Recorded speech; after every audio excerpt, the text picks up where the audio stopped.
Morning, everybody. Last time we left you on the part deux of my time in Vice, and in the last few months there, um, I had my dad had a health scare, and I kind of needed to take things a little bit slow and wind things down. And my S1, my sergeant, was conscious of that fact, and he had actually approached me. Um, and wanted to know if I wanted to do a few months stint in HR, human resources, doing background investigations on recruits. So I did that in the last 3 and so months. Um, and so that was kind of neat. It gave me a bit of a chance to be on the opposite end of doing a background investigation, getting candidates that have been through physical tests, written tests, screening interview, that sort of thing. And then I think everyone there who was sort of TA'd, temporarily assigned from other divisions, had either like 6 or 7 candidates that they had to look at. And so it was neat to see from that perspective people putting essentially their whole life down on paper, jobs, relationships, finances, school, marks, and you're essentially taking all of that and doing some research on it, interviewing people, family and friends, and partners in some cases, and then seeing if they're suitable to move along in the process, and you get some say as to whether or not they should be approved for hire. And of course, the decision is way higher up. But I enjoyed doing that. It was a good break right at the time when I needed it, and there's a lot of value to that. I appreciated um, that being sort of my exit time in OCU before going back to uniform. And I wanted to go back to the North End, and I wound up doing that. And I had gone to a particular shift where I knew some of the guys and gals, and I knew the bosses a little bit. And it was important to me to go back to a busy working district, and also to know who I was working for. That matters so much. Being surrounded by good people was important to me then. And then I would say in the last few years, towards the tail end of my career, and before the accident, um, that just that difference, that factor mattering, who your bosses are, who you're working with, who are the guys and gals on the shift, that becomes ever more so important the longer you get on. Um, and so I was, things are we kind of hear rumors, and then you know where you're going, or you're told where you're going, and then you see it on paper, and usually that's the final authority. But every little once in a while, someone can pull a last minute sneaky sneak. And that's what happened with me. I was pretty much for sure going to a specific shift, but then one of the S2s or street supervisors on another shift in the North End saw that I was coming, and whoop, I was traded before the trade deadline. And I am forever thankful for that, because I went to what was really one of the most significant and important shifts I'd been to in my life and in my career. And I sure am glad that that person spotted that, and because I knew her. She became one of my go-to people in terms of seeking advice when it came to politics and bullshit on the job. And I was thankful that she stole me, and but also thankful for who she wound up partnering me with.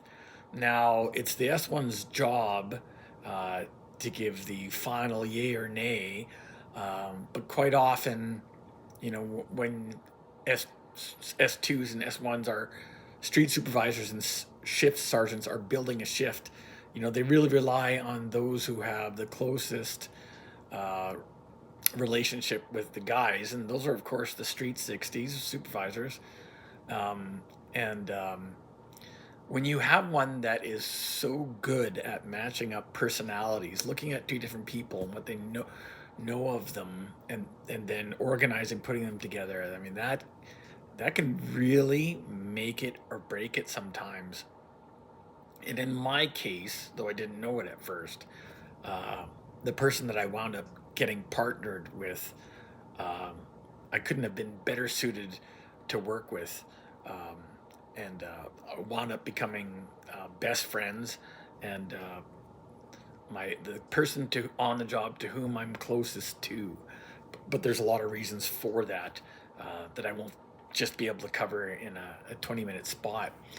And so, aside from the mandatory shift transfer party and going to meet most of the people before actually getting to work, um, I got back to the North End. It felt good to be back in uniform. I was super thankful and fortunate for my time in Vice because I learned a ton, got to work with fantastic people, and in going back to uniform, I not only had more time and seniority on the job, I had an extra set of skills. Um, Not that I was by far God's gift to policing or God's gift to uh, being a drug cop or a street cop, but I had an extra set of skills that I could bring and apply to quiet or proactive moments in GP. But also, I had those skills to pass on, to teach to others. And, the value of not just furthering your own personal work style as you go down the road, as you gain seniority, but teaching those valuable skills to others so that they will then get proficient at it and pass on their developed skills to others is one of the best things you can do. And whether or not that's drug work or MCU, major crime work, and investigative skills of other times, because of course there are occasions in uniform where you can apply those proactive skills, or apply them to a call that you get assigned or volunteer for, and those experiences help you do a better job of it when you're in uniform, and that of course rubs off on everybody else. So I remember after briefing, before signing on and heading out onto the road, I had a conversation with my partner, who in turn became my best friend. I just said, I'm going to teach you how to fucking be productive. I'm going to teach you how to make things happen. I'm going to teach you how to get push buttons and get results.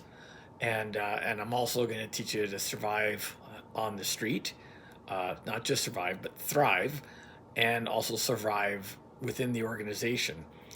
Because by that time, I had learned a lot about uh, politicking and how to navigate, things in our particular paramilitary organization, and that's important because, it's always in my mind, it's always been my job as a senior guy uh, to teach that stuff to the young guys and gals, and so that they can be better prepared for whatever may come ahead in terms of work out on the road or in terms of internal things, um, you know whether it's union stuff or internal investigations or shift dynamics. It's up to us to ensure that the next generation are have the proper skills and ammunition to do the job well. So we headed out onto the road, and he was super eager to have fun and be productive at work and get into new shit, and more than just the very basics of answering calls for service and dealing with them. And so he got to see uh, a side of policing that he had never seen before, that he hadn't taken into the academy. And in his 2 years um, on the job, he never really had the opportunity to work with someone who had the background that I had. And so we got into, I mean, doing tons of traffic stops, and talking to, figuring out who the people were in the car were in, and working them, talking to them, asking them questions, um, seeing where you could take things when you're running a plate, and figuring out who the registered owner is, and looking at who all the people in the car and why are they together and what are they up to, and not just doing the bare minimum of just IDing people, maybe giving them a ticket and sending them on their way, but being proactive, looking for people who are doing things that cause us to suspect that they're up to no good. Whether it's a couple of kids walking down the back lane in the middle of the night looking into yards, or whether it's to a vehicle that you see 3 times in a couple of minutes and it's circling the block, looking for signs and things that other people in cars aren't doing. And I really just tried to ingrain um, the reality with him was, just like we do our business, our work in our cruiser cars. Those are our offices. We have our computers, we have each other, we have the radio. That's where we work. And I had learned that that's also what drug dealers do. That's what gang members do.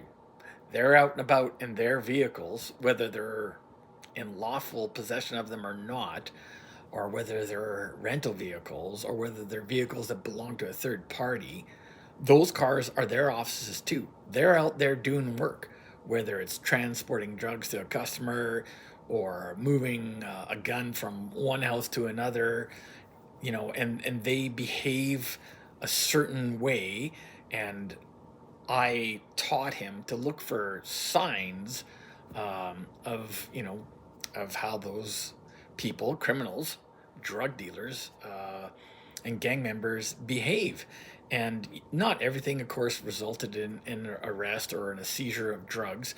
Quite often it resulted in some intelligence, that a certain person with a criminal background was using this particular vehicle. And I taught him the importance of documenting that stuff, because the next time another cop runs the plate, they might look back and then see that, okay, on this date, these two guys stopped the car. This is who was driving it. So here are some extra things to look out for, whether it's for investigative purposes or for officer safety. And, I just hammered in through hundreds and hundreds of reps uh, what to look for. Not just to be someone who answers a call, goes and takes the call, and then documents it. Because there's way fucking more to being a cop than just that. One of your main duties is to prevent crime. And you can only do that if you know what to look for, where to look for it, what time to look for it, and, to be out there proactively patrolling to stop it before it happens, instead of just answering a call. And I had so much fucking fun working with that person, and we quickly, not just amongst the shift or the division, alongside or along with that also the dispatchers, we quickly developed a well-earned reputation for being hardworking street cops. For taking the calls from the fun ones to the shitty ones, to jumping on the hot ones, and then to conduct traffic stops.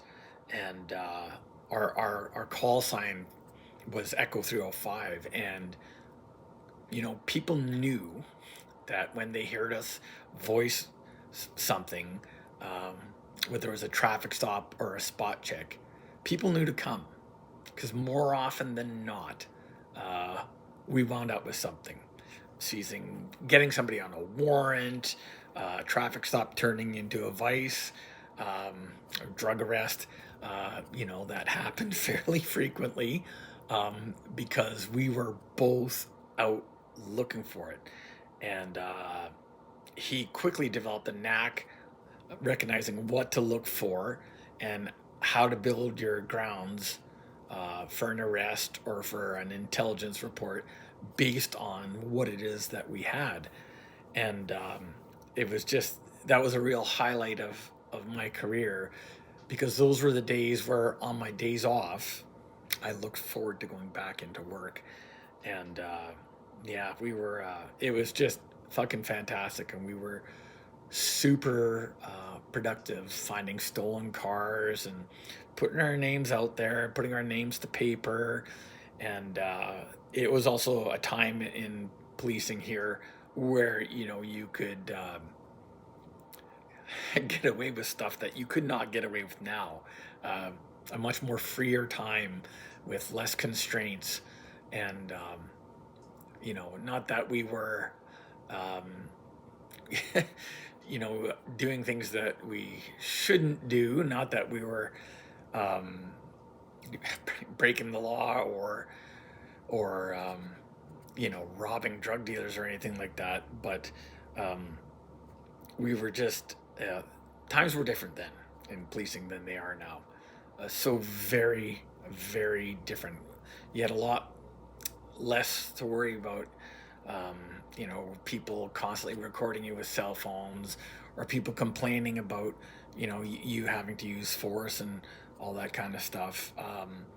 We were less constrained by keyboard warriors and social media and the media in general itself.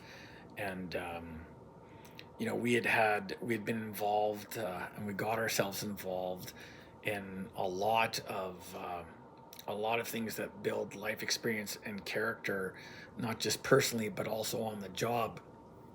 And I'm gonna need way more time than a 20-minute video to get into that. But it was working with this person that I got into my first shooting, where I drew my firearm and fired a shot at a person.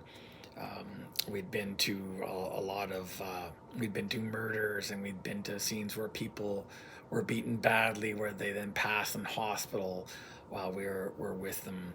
We'd been involved in another event where we went to assist other officers who were involved in a shooting. And that matter wound up going to court, and that was a situation where we had to testify against other officers, and which is anyone who's ever been put in a position to have to do that, or become involved, chosen to volunteer other officers to assist other officers, where things just don't seem right, or they aren't quite right, where your involvement doesn't and your documentation of it doesn't necessarily fit in with what other officers say happen. And we got into many law enforcement review act complaints and investigations. And those are all really some of them are things that stick with me to this day. And those are things that we experienced and went through together in very different times in our career. I mean, I was a lot more senior, a lot more experienced. I knew how to deal with those with difficult situations like a shooting. But my partner had been on probation for the last little bit that I was working with him, and then got off probation and didn't have all the same experiences that I did. And so through those critical incidents, they're not called that back then, but they're called that now. We really learned what a lot of the difficult things we have to do as cops, that people have zero fucking clue on, how difficult it is. It's, it's not a glamorous job. It's tough, and not just the things that we do and the people that we deal with, whether they're accused or victims, but also the processes and institutions like LIRA or PSU, Professional Standards Unit. And So those things are, well, they're really hard. And, you know, again, it was my job to, as a senior guy, to guide my partner and my best friend through those things. And that is also something that I don't think that we as cops talk about often. When you're so close to someone, um, when you're spending 50 hours a week with them through some pretty difficult um, times, some very critical um, incidents, um, how we support and look after one another. There's back then there was no course in how to deal with those things. You just had to figure it out together. But of course, it was my job to make sure that through my shooting and through uh, the PSU investigation that we were involved in together, um, to make sure that my partner was okay. And yeah, so but I will get into those stories more. Sorry to leave you all hanging. Um, I'll get into them more in the next couple of episodes. Um, to really get into the meat and potatoes of the as specific I can get about in each event, but also how I handled those things, how those things impacted me, and how I helped my partner navigate those things. Because again, those are all such important skills to have, not just for each of us as individual cops, but skills to have so that we can then pass them on to the generation that's out there humping fucking calls today. Um, and yeah, so in the meantime, until next time, take good care of yourself, take good care of each other, enjoy your days off more than your days at work, and just remember that if you're having a hard time with anything at work, whether you're a firefighter, a paramedic, or a cop, get the help that you need, because you're important to me, you're important to your family, and you're important to your friends. Take care of yourselves and each other, because no one else will. Bye, guys.